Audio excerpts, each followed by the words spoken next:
Hi everyone! Today we're going to talk about domain and range. And yesterday we talked about if things are functions or if they're just a relation. Remember, a function is a type of relation. Today we're going to move on to domain and range. So domain is your input and range is your output. And the way that I remember that is I always say like input, output. So I say the word input first, or I say X and then Y. X comes first. And when I say domain and range, I always say domain first. So domain is the same thing as the input, which is same thing as the X, and my range is my output or my Y, okay? All right, go ahead and look at today's notes. All right, so this is section 5.2 in Springboard, domain and range. Domain is X, it's the input, range is Y, it's the output. And today I want to talk to you about a different kind of vending machine. So I know before we talked about the vending machine where you were pressing A1 or A2 and you were getting out a movie. So the input would be the number that you're pressing and the output would be the movie that comes out. Well, this vending machine today is a little different. You were going to insert quarters and you get out pencils. Now there's one catch to it. There's only 10 pencils in the vending machine. So if it asks for the domain and range, let's think about that. The domain is the input. The domain is the quarters. So what could I actually put in? What are possible things that I could put in if it will only take quarters? Well, I could put in no quarters. I could put in 1 quarter, which is 25 cents. I could put in 2 quarters, 3 quarters, 4 quarters. I'm just going to put a $1 because I don't have much room. 125. So these are all of the possible things that I could put into the machine.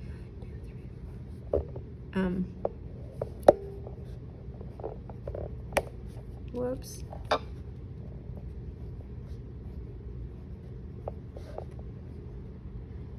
Okay. 1, 2, 3, 4, 5, 6, 7, 8, 9, 10. All right. So now I have to stop there because there's only 10 pencils. Not really going to put 11 quarters in because then I'm just going to get a quarter back. And then for the range is how many pencils are popping out. Well, 0, 1, 2, and it's going to stop at 10 because there is only 10 pencils. All right, so just keep in mind, domain is your input, domain is what you're entering, and then your range is what comes out.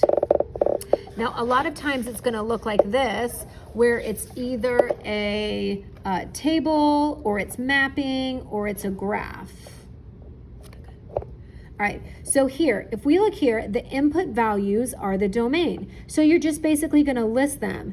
Now, usually I say they should be in order. I don't know how big of a deal that is. And then the output too. They should be like in numerical order. So the smallest one is a 3, so I'm going to write 3 first. Then comes 5, then comes 7, and same thing over here, -2, 1, 6. So what is important is that if I had 2 7s for the input, I would only list it once. All right, if I had 2 3s, I would only list it once. And usually people like to see these numbers in order. Okay, over here. So this is an example where that happens. The domain is 2, 6, and 8, and the range is -3 and 4. Even though 4 is going to the 6, or the 6 is going to the 4, and the 2 is going to the 4, I'm only going to list it once. All right? And then over here, the domain, well, remember, domain is X, so the domain is down here. This is the domain, and this is the range. So this domain would be 1, 2, and 3. And what I'm doing is I'm basically saying when I'm at 1, I hit a point. When I'm at 2, I hit a point. When I'm at 3, I hit a point. And the same thing with the range. When I'm at 1, it goes this way. I hit a point. When I'm at 2, I hit a point. And when I'm at 3, I hit a point. So my domain and range is the same. So these points don't necessarily have to match up. I know 1, 1 matches up, but 2, 2 doesn't, and that's okay. All right, the next thing is there's this thing called a function. It's like they call it a function machine, and you're not going to hear this term, like this is not going to come up on the EOC where there's a function machine. But we have a function here, and basically they want you to think of it as a machine like you're putting X in, it's getting all mushed around, and out pops a Y, right? So this is like our oven. We put what is it? Bread dough or whatever in, and then out it comes all nice and fluffy. Okay, so what can we put in? We can put, it's not like the pencil situation. I mean, with the pencil situation, I can only put quarters in. Here, it's just X. I can put anything in for X. There's no rules. It's not like saying X can't be negative. In the vending machine, in a real life situation, sometimes negatives are hard to come up with. Like I can't put negative money into the machine. I can't get out a negative pencil. But when it's a function machine like this and it's all numbers, I can put decimals, I can put negatives, I can really put anything. That was really messy, but what can be the input? Anything. I can put any number in there, okay? All right, and remember the domain is the X, the domain is what I'm putting in, and the range is what is coming out. Those are my answers. Now I'm gonna kind of do a little writing down here. Can you see down here? Okay, so down here, I'm gonna enter 7. So 7 is gonna be my X. So it's gonna go into this machine. Like I'm putting in a 7, it's gonna get mushed around, and let's see what pops out. Well, the equation is 2x plus 5. Okay, so I'm entering 7 as the X. So 2 times 7 plus 5. 2 times 7 is 14. So I have 14 plus 5 is 19. Okay, so I inputted 7 and I got out 19. Let's look at the next one. I inputted 2. So now I start from scratch again. I start all over here. So I inputted 2. So I have 2 times 2 plus 5. So 4 plus 5 equals 9. So when I inputted 2, my output is 9. And then I could input a half. See, I should have put a negative there, but okay, input a half. So 2 times a half plus 5, half of 2 is 1, 1 plus 5 is 6. So if they ask me for the domain, I know I put X up here, but the domain would be the 1/2, it would be the 2, and it would be a 7, and the range would be 6, 9, and 19. I just kind of list them like that. It does not mean that they're paired up, even though they are in this example. Okay. So, almost there. So now we're going to, here's a function. So I just don't have that pretty little picture like a function machine, but it's the same thing, right? I have an expression, and basically it's saying, I want you to input -5 and tell me what you get for an answer. And then I want you to write it like a coordinate. I want you to input 3/5, and I want you to answer it like a coordinate. I want you to input -10. Remember, we can input anything because this isn't really a real life situation. It's just, an equation. So when I input a -5, I want to show you some stuff that I can do on my calculator here. So I'm going to input a 5 negative, and the way that I do that is I put 5 negative. So you put the 5 first and then the negative, and then we can square it. Well, this button here squares things right away. So I get 25, okay? So if I had to do this, I'm gonna show you some work here. I would have the equation x squared plus 2x plus 3, and then I would fill that in. Okay, so I have -5 squared plus 2 times -5 plus 3. Now when I did that, I got 25, and I'm gonna kind of do this all at the same time. -5 times 2 is -10 plus 3. 25 minus 10 is 15, plus 3 is 18. So when it said write it like a coordinate, my coordinate's going to be -5, 18. My input was -5, and my output is 18. Okay? We're going to do the same thing here as a fraction. And if you want to pause the video, you can, and see if you can do this. Whoops. Sure, I'll write the equation. X squared plus 2x, or if you want to watch me, so that's 3/5 squared plus 2 times 3/5 plus 3. Okay, so I just know that 3/5 squared is going to be 9/25 because I basically square the numerator and square the denominator, plus 2 times this, which is 6/5. So many messy fractions. Plus 3. All right, well, I don't want to necessarily simplify things yet because then I'm going to have to unsimplify them again. So if I get a common denominator, my common denominator could be 25. These numbers are going to be large. Okay, what did I multiply 5 by? 5 to get 25. 6 times 5 is 30. And then 3 times 25 is 75. Now that I have a common denominator of 25, I can add up all my numerators. 75 plus 30,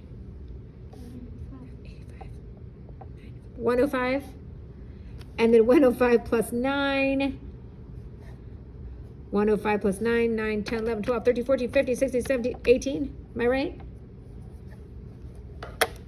105 plus 9. 114. Oh my goodness. Couldn't add right. Okay, so now that is what the output is. Now I can't simplify that. Nope, I can't simplify that. I can turn it into an improper fraction if I want, but why? That seems like I don't need to do that. So I'm going to put 3/5, comma, 114 over 25. Okay, that's my input, that's my output. And now I can input negative 10, x squared plus 2x plus 3, negative 10 squared plus 2 times negative 10 plus 3. 10 squared is negative 10 squared is 100 minus 20 plus 3. 80 plus 3, 83. So I'm going to have negative 10, 83. All right, so that's if they want you to write your answer as a coordinate. Okay, now it says fill in the table of values. So this is just like the same thing, except for now we have a table of values. We're just going to fill it in. Once again, this is the input, this is the output. So when I fill in a negative 2, I'm going to say y equals 9 minus 4 times, and I'm going to plug in a negative 2. All right, negative 4 times negative 2 is positive 8. 17. Okay, then I have to plug in a 5. 9 minus 4 times 5. And you're going to keep doing this for all these problems. Oh, I should have written that there like that. Then we're going to check my math. 9 minus 4 times 2/3. 9 minus 8/3. Okay, get a common denominator. 27 over 3 minus 8 over 3 is 19 over 3. And then 0.75.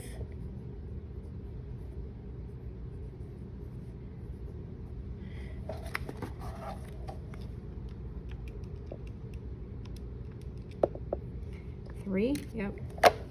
4 minus 3, and that gets me 6. Okay, so that's just the same thing. And if it asks here what the domain is, you would just list the domain and then list the range. Okay, now the one thing I want to show you is check your understanding in Springboard. So it's right here, this bottom part, and we're going to kind of do this together. It says the set, and it gives you these coordinates, represents a function. Identify the domain and range of the function. So once again, domain is x.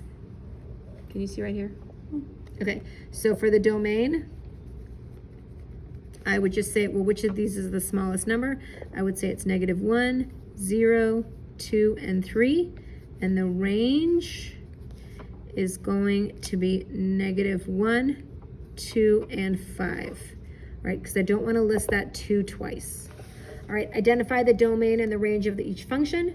So here, the domain, I have negative 1, 0. I'm just looking at, so I'm going to the x. I'm saying, okay, negative 1, 0, 1, and 2. And then the range, start at the bottom, negative 2, negative 1, 0, and 1. Over here, for the domain, I'm going to say negative 4, 12, and 17. And the range, negative 8, 3, and 9. All right, tonight for your homework, I want you to do page 75. And we're going to go over that tomorrow. Thank you. Bye, guys.